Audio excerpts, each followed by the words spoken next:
Hello everyone, we'll be discussing the subject fluid mechanics. This is the last lecture on pressure and its measurement. So let's start. We've covered all these topics along with their numerical problems.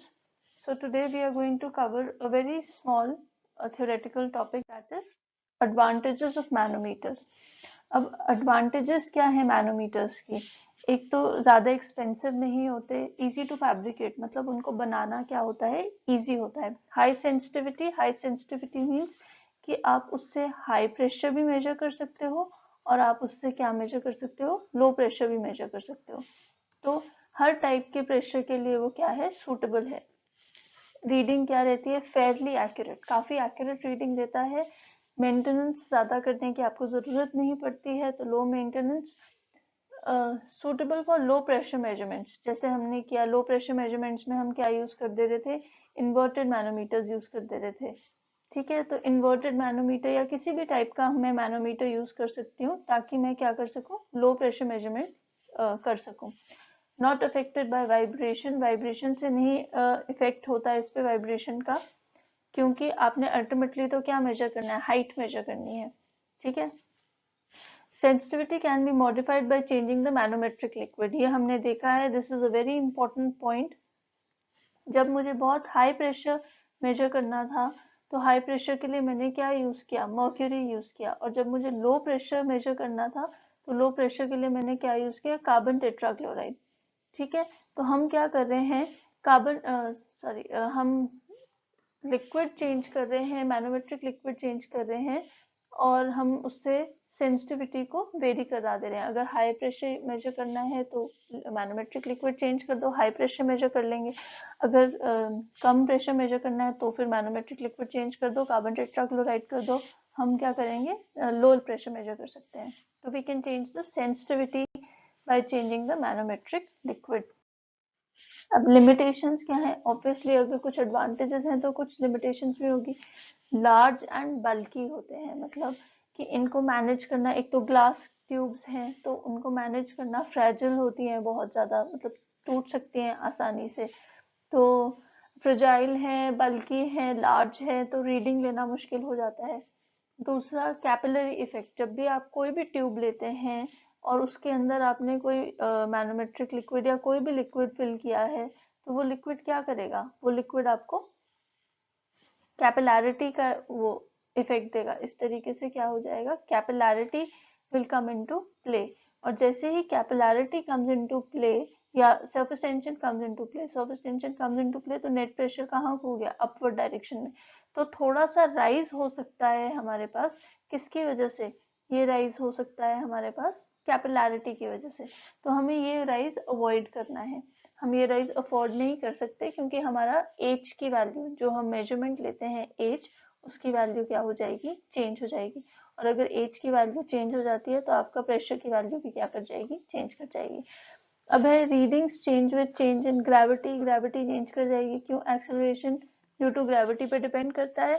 तो जब आप कोई जगह पे जाएंगे, उस जगह पे अगर आप जा रहे हैं, जैसे कि हमें पता है जो इक्वेटर है, इक्वेटर पे ग्रेविटी की वैल्यू डिफरेंट है, पोल्स पे ग्रेविटी की वैल्यू डिफरेंट है. तो इक्वेटर और पोल्स पे अगर आप सेम मेजरमेंट लेना चाहेंगे तो क्योंकि एक्सेलरेशन ड्यू टू ग्रेविटी की वैल्यू वेरी कर जाएगी, इसलिए आपका प्रेशर मेजरमेंट भी क्या कर जाएगा, वेरी कर जाएगा. टेम्परेचर, टेम्परेचर से क्यों फर्क पड़ेगा, टेम्परेचर से फर्क पड़ेगा क्योंकि डेंसिटी, जो डेंसिटी है वो टेम्परेचर के साथ क्या करेगी, वेरी करेगी. Density depends upon temperature. तो डेंसिटी वेरी कर रही है, क्यों, क्योंकि टेम्परेचर वेरी कर रहा है. और हमें पता है हमारा फॉर्मूला क्या है, P is equal to H into rho into G. तो अभी तक हमने देख लिया कि G वेरी करेगा तो P वेरी करेगा, डेंसिटी वेरी करेगी, इनडायरेक्टली टेम्परेचर वेरी करेगा तो P वेरी करेगा. अब ऑल्टीट्यूड, ऑल्टीट्यूड क्या हो रहा है कि मीन सी लेवल से आप कितना ऊपर जा रहे हैं.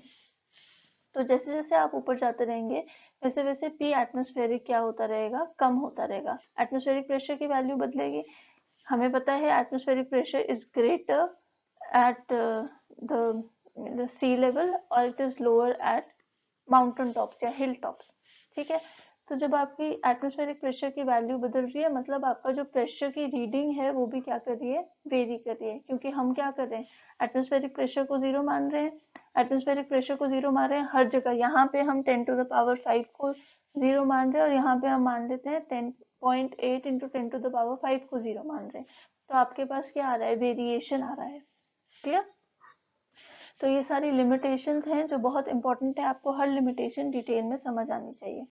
मैनोमेट्रिक लिक्विड, मैनोमेट्रिक लिक्विड को हम और क्या बोलते हैं, बैलेंसिंग लिक्विड बोलते हैं।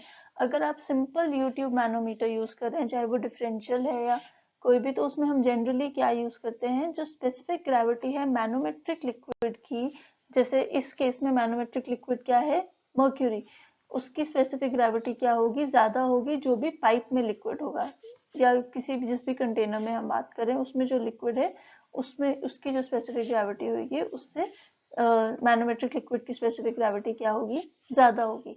पर जब आप इन्वर्टेड यूट्यूब मैनोमीटर की बात कर रहे हैं तो रिलेशनशिप चेंज हो जाएगा।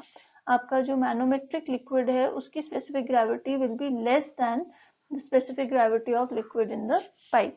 ठीक है, अब ये commonly used manometric liquids are, mercury के हमने क्वेश्चंस करे हैं बहुत सारे, कार्बन टेट्राक्लोराइड की करें, एसिटिलाइन टेरा ब्रोमाइड, ये भी एक और लिक्विड हम यूज कर सकते हैं जिसकी स्पेसिफिक ग्रेविटी क्या है, 2.59।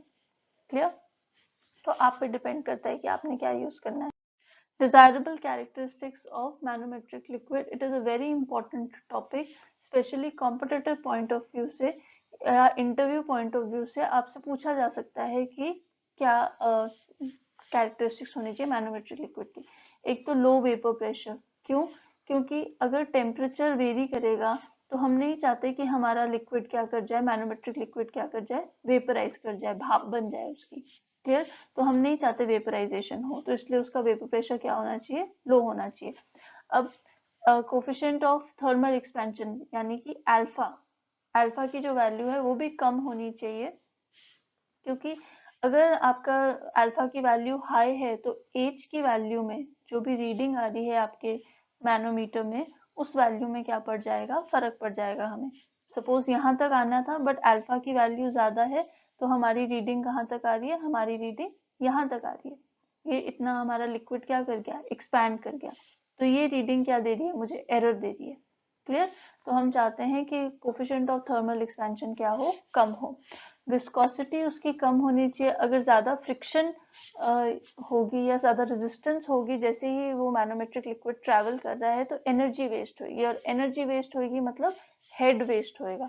जो एनर्जी है उसको हम किस टर्म्स में लिख सकते हैं, हाइट की टर्म्स में भी लिखी जा सकती है एनर्जी, और अगर एनर्जी ज़्यादा लग रही है तो हेड की वैल्यू क्या कर जाएगी, डिक्रीज कर जाएगी, और अगर हेड की वैल्यू डिक्रीज कर दी तो P is equal to H into rho into G, हमारे एज पे फर्क पड़ रहा है क्योंकि यहाँ पे हेड की वैल्यू डिक्रीज कर रही है, एनर्जी ज्यादा लग रही है रेजिस्टेंस को ओवरकम करने के लिए।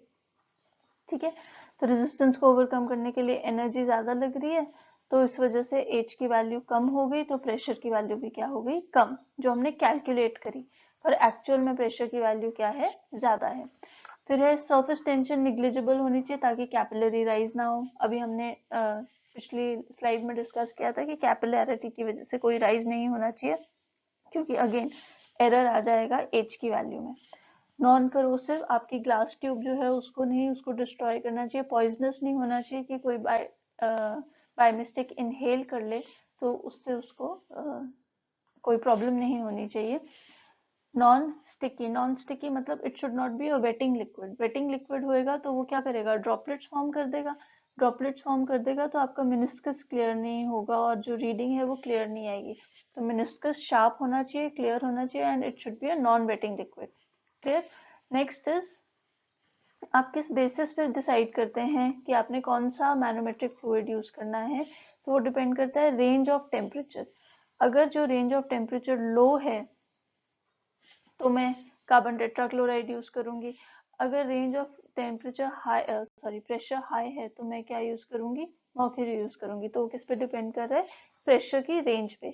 और दूसरा है nature of liquid whose pressure is being measured, जैसे कि सपोज कीजिए हम वाटर को यूज कर रहे हैं और वाटर के साथ हमने कोई ऐसा लिक्विड यूज कर दिया जो वाटर में डिजोल्व हो सकता है, ठीक है, ये लिक्विड क्या हो रहा है, डिसॉल्व हो रहा है, सॉल्युबल है, या टू बी यूजिंग सॉल्युबल। ठीक है, तो सॉल्युबल से क्या हो जाएगा, आपकी जो रीडिंग है यहाँ पे ये डिसॉल्व हो जाएगा, डिसॉल्व हो जाएगा तो आपकी रीडिंग फिर से किस पे फर्क पड़ेगा, एज पे फर्क पड़ेगा। तो हम नहीं चाहते कि जो लिक्विड्स हैं वो किसी भी तरीके से रिएक्ट करें आपस में, मैनोमेट्रिक लिक्विड एंड फ्लूइड, जो भी फ्लूइड है पाइप के अंदर, तो they should not be reacting with each other. Next is, हमने एडवांटेजेस देख ली, लिमिटेशंस देख ली और मैनोमेट्रिक लिक्विड्स की प्रॉपर्टीज देख ली। So this brings us to the end of this chapter.